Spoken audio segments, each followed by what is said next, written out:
Hey, what's good, guys? Wanted to shoot this video real quick before I start my work day.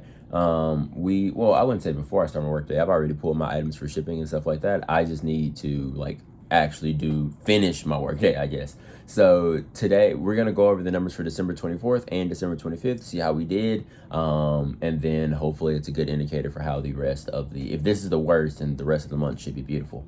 So December 24th, we did $477.73 in sales. We sold 18 items with an ASP of $26.54. So not horrible at all. You know, for it to be Christmas Eve, I was expecting sales to be a bit slower, and you know, it was a bit slower than what we were expecting, than what we've been getting with those 600, 700, even though it was $900 days and stuff.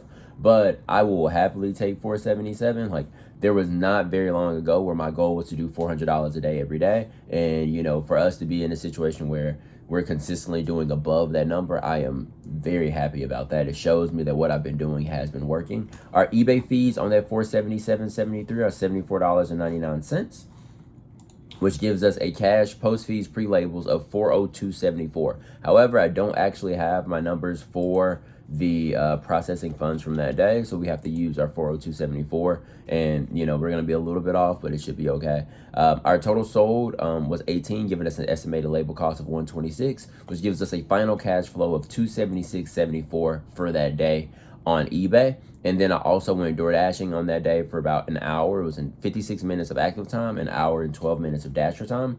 And that would give me, and I made $28.64. So that gives us a total generated cash on the 24th of $305.38. So not horrible. It's below our target of $323 a day, but we weren't able to do nearly as much DoorDash because it's Christmas Eve, and you know, sales are going to be slower because it's Christmas Eve. You know, we had a $600 day a few days ago, so it all balances out in the end. It's not like horrible how much we're below the 323, and we have several days in the past to kind of like help pull up this day so that I don't have to stress as much about it. Now on Christmas was an entirely different story.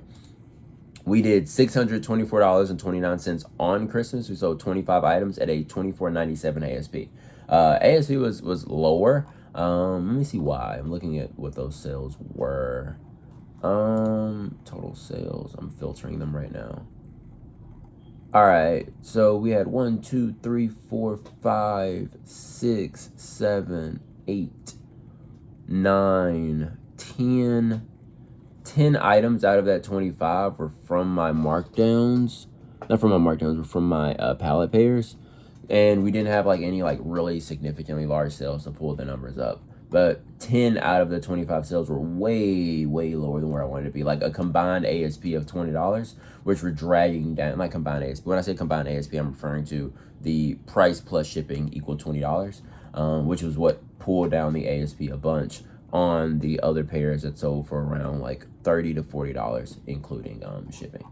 So, like I said, $624.29 in total sales. Our quantity sold was 25. ASP is $24.97.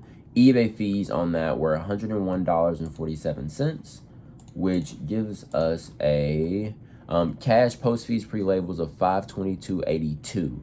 Our actual processing funds was $516.57. So after our shipping labels, we will have $348.57 in cash flow. Didn't get the DoorDash on Christmas because it was Christmas. So that was the total income made for that day. We were just a little bit below the 360. Maybe if I would have been able to take one extra offer or something like that, we would have been there, but just below where we wanted to be. But even still, I think that's very, very good for it to have been a holiday. You know what I mean? To still hit $600 on Christmas is excellent for us. So that just gives me a lot of hope for what the 26th will look like, what the 28th will look like, what the 30th, what January will look like, so on and so forth. We just need to continue doing what we're doing. We should continue to see these results. Quick tip that I wanted to give you guys. I've been meaning to say this in like 5 videos in a row, but I haven't mentioned it. The most valuable thing that I've been wanting to tell you guys is, I was watching a video by Alex Hormozy, and he mentioned this increased people's sales by some percentage. Maybe it was 30%, maybe it was 12%. I don't know what the percentage was. Maybe it doubled their sales. But he mentioned that people who responded to their leads quickly they were able to close a significantly higher percentage of their sales. So if a lead is just someone who is interested in what you have, which would mean anyone that sends us an eBay message. If you respond to that person in 5 hours, you might have a much lower chance of closing that person than if you responded to that person immediately. And I think his metric was responding to leads in 60 seconds usually resulted in a higher chance of closing the sale because the customer at that time is like the most invested.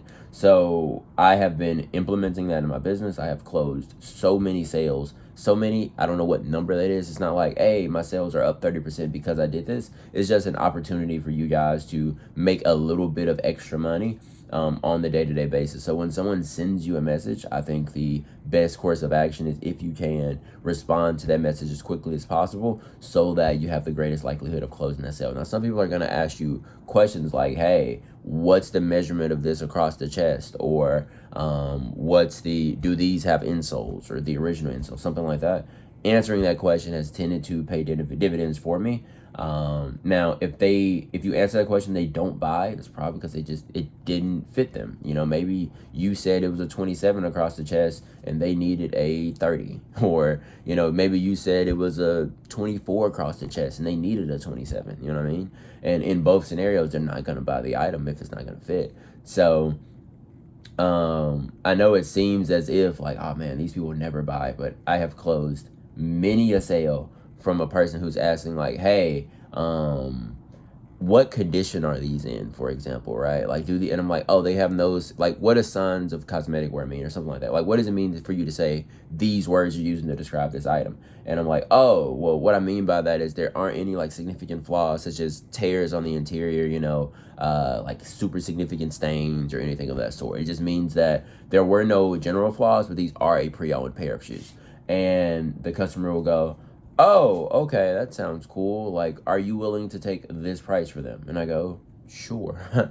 And then I take their money and we rock and roll. Now, are there people who ask me a question and go, thank you, and I never see from them again? Of course. But there's also people who have asked me questions and I have closed deals from that person. So, I don't know, something for you guys to potentially try if you want to. I try to respond to messages as quickly as I can at this point so that I can have the greatest likelihood of closing these sales, because Isaiah personally needs to get these people's monies. So I appreciate you guys. Hope we provided some value to you, and we'll talk to you guys soon. Peace.